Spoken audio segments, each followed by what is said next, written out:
Today, I'll be showing you what I genuinely believe to be one of the strongest builds in Elden Ring right now. I've been testing many different weapons from the DLC, and this is easily one of the best. I will tell you everything you need to know from the armor, the talismans, the buffs, and the stats to make this weapon the strongest it can be. Make sure to stick around.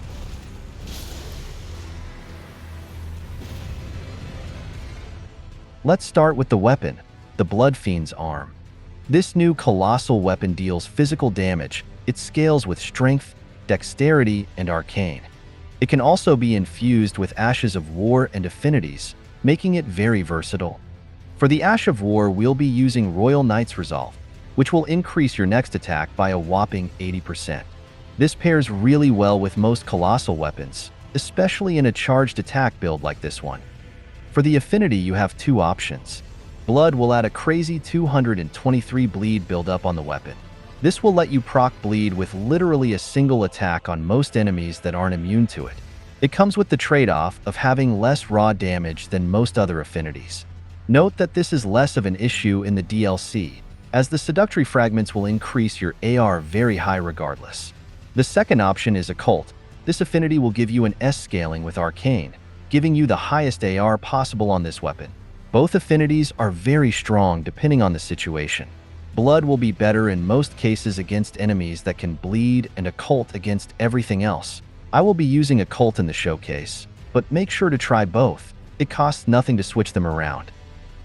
The armor is optional as always. I went with a fashion-focused head and chest piece. For the gauntlets and legs, I used the Rakshas's pieces, as they increase damage noticeably, but they also increase damage you take yourself. If you don't care about fashion and want to fully optimize your damage, you'll want the infamous White Mask and the Rakshas's set for all other slots. Note that the White Mask is only useful if using the Blood affinity. Now for the talismans. The Axe Talisman is a must-have. It will increase all charged attack damage by 10%. The new Two-Handed Sword Talisman will increase our damage when two-handing the weapon. This normally doesn't work on Ashes of War, but it does on charged attacks, so it will stack with Royal Knight's Resolve and all our other buffs. The Ritual Sword Talisman is a talisman I like using. It will increase all our damage by 10% whenever at full health. And finally, the Dagger Talisman. This will increase all our critical hits by 17%. This weapon breaks enemies so fast that this is absolutely worth using. The Lord of Blood Exaltation is also a decent option when paired with the White Mask and using the Blood affinity. And last but certainly not least, the consumables. Blood Boil aromatics are very strong perfumes that will increase damage and stamina substantially at the cost of taking more damage yourself. The new Golden Vow consumable is very interesting. It lets you get all the bonuses of Golden Vow without having to invest a single point into Faith. And in case you're wondering, this has the incantation buff and duration, not the Ash of War ones. Finally, for the Physic Flask, the Stone Barb Cracked Tier will increase posture damage. This will let you break most enemies in 1 or 2 hits. The Spiked Cracked Tier will increase our charged attacks by another 15%. This will stack with all our other buffs. Here are the stats I recommend for this build, at level 180 and using the Wretch starting class. A good mix of vigor, endurance, and mind. 28 strength and 11 dexterity to clear the weapon requirements. And finally, 80 arcane, the main scaling stat of the weapon. This will not only increase your damage, but also your bleed buildup when using the Blood affinity. If you have more points to spare, I suggest getting your strength to about 65, as this will pretty much get you at the soft cap when two-handing. And that's it for the build. The rest of the video will be an absolute bullying of the main game bosses, as I don't want to include any major spoilers. I hope you'll enjoy, and thanks for watching.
Dearest Mikola, my brother.